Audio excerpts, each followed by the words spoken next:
जी, आप कहाँ चले गए थे? आपको आने में बहुत देर लग गई।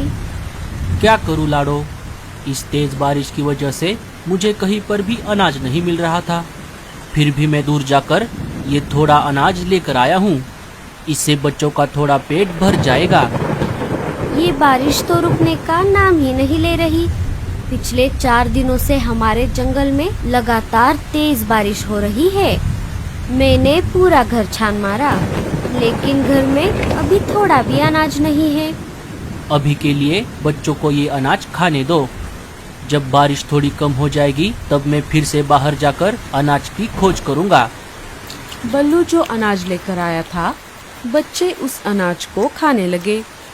थोड़ी ही देर में सारा अनाज खत्म हो गया। मम्मी, मुझे और अनाज चाहिए। मुझे बहुत भूख लगी है। हाँ मम्मी, मुझे भी।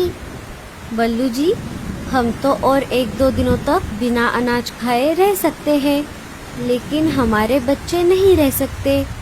मैं एक काम करती हूँ, अभी बाहर जाकर कहीं से अनाज ढूंढकर लेकर आती हूँ।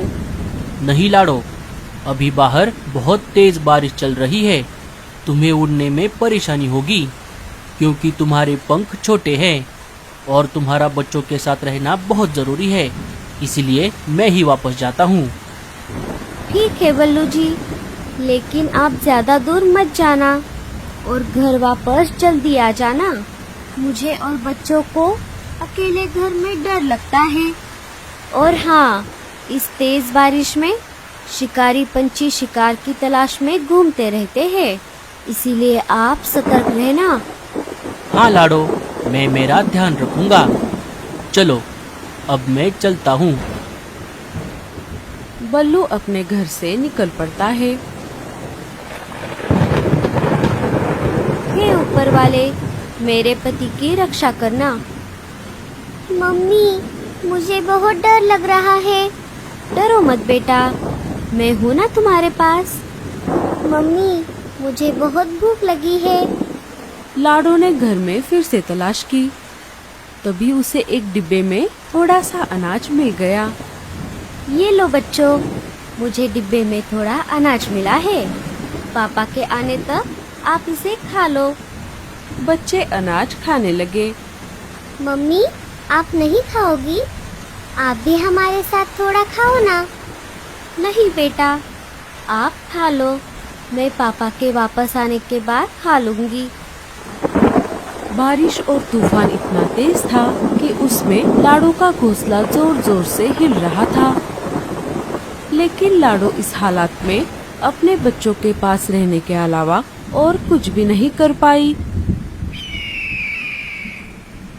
इस बारिश से बचने के लिए मैं शिकार की तलाश में लगातार 2 दिनों से आसमान के ऊपर उड़ रहा हूँ, लेकिन अभी तक मुझे एक भी शिकार नहीं दिखा। अब मैं बहुत बोर हो गया हूँ। मुझे बहुत जोरों की भूख लगी है। लगता है अब मुझे नीचे जाकर बारिश में भीगना ही पड़ेगा। शायद नीचे मुझे कोई बढ़िया सा शिकार मिल जाए। भजिया गर्मा गरम, भजिया गर्मा गरम, मैं तो खाऊंगी इनको गर्मा गरम। चील आसमान से नीचे आ जाता है और मीनू मौसी के घोंसले के बाजू वाले टहनी पर जाकर बैठ जाता है।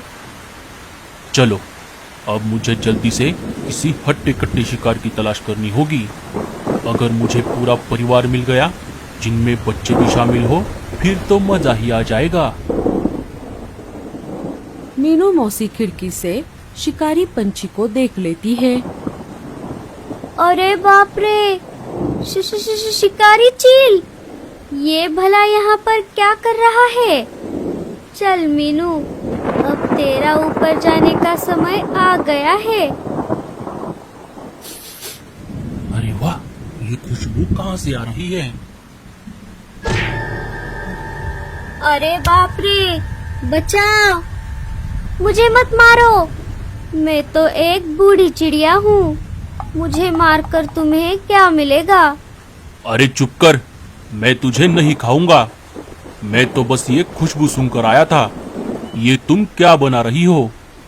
मैं तो गर्मा गर्म पकोड़े तल रही थी। अरे वाह, पकोड़े तो मुझे बहुत पसंद है। सुन रही बुढ़िया, अगर तू मुझे पकोड़े दे देगी तो मैं तुझे नहीं खाऊंगा। हाँ हाँ, ले लो, तुम ये सारे पकोड़े ले लो, लेकिन मुझे मत मारो।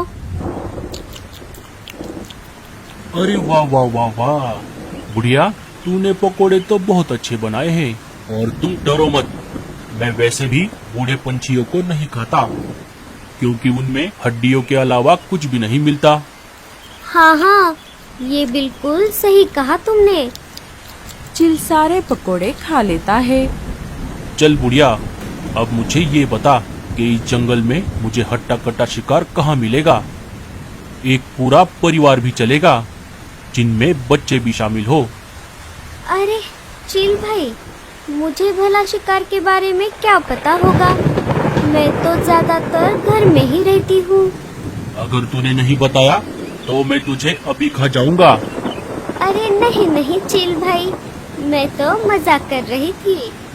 आप एक काम करो, यहाँ से सीधा आगे जाते ही आपको एक आम का पेड़ दिखेगा। वहाँ पर 2 घोंसले हैं, एक है कालू कौवे का और एक है रानो चिड़िया का। रानो अपने घोंसले में अकेली रहती है।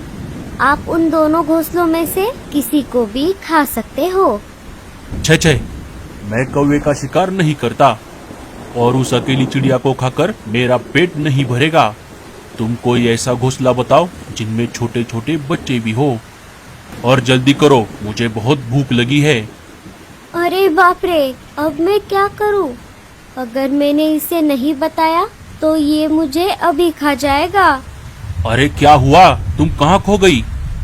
चील भाई, आप एक काम करो, यहाँ से सीधा आगे जाकर आपको थोड़ी दूरी पर एक नदी मिलेगी।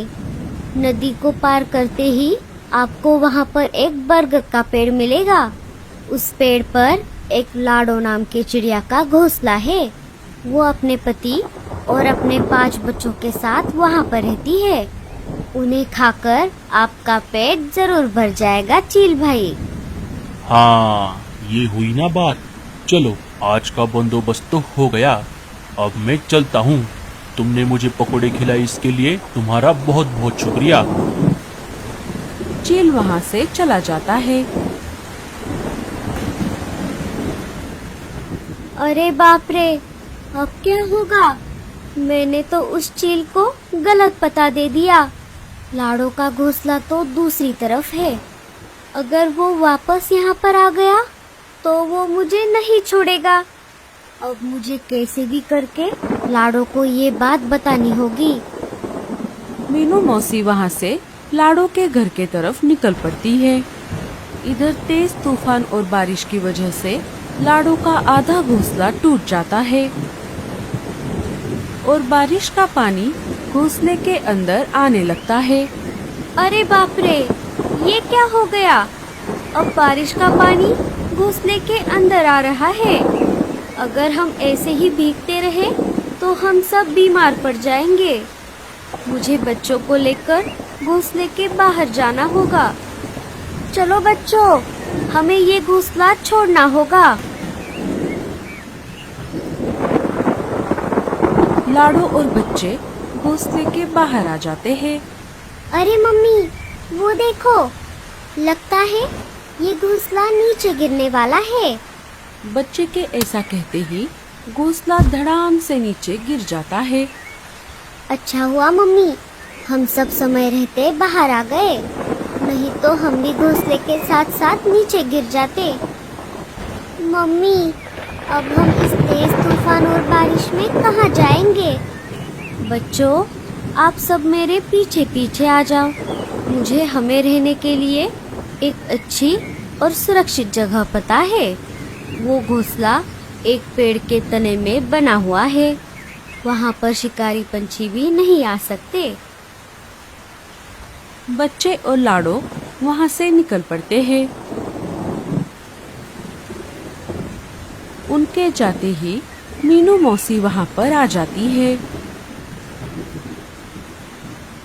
अरे बाप रे, ये सब क्या हो गया? मैंने तो चील को गलत पता बताया था। लगता है चील ने उन्हें ढूंढ लिया और पकड़कर यहाँ से ले गया। ये सब मेरी वजह से हुआ है।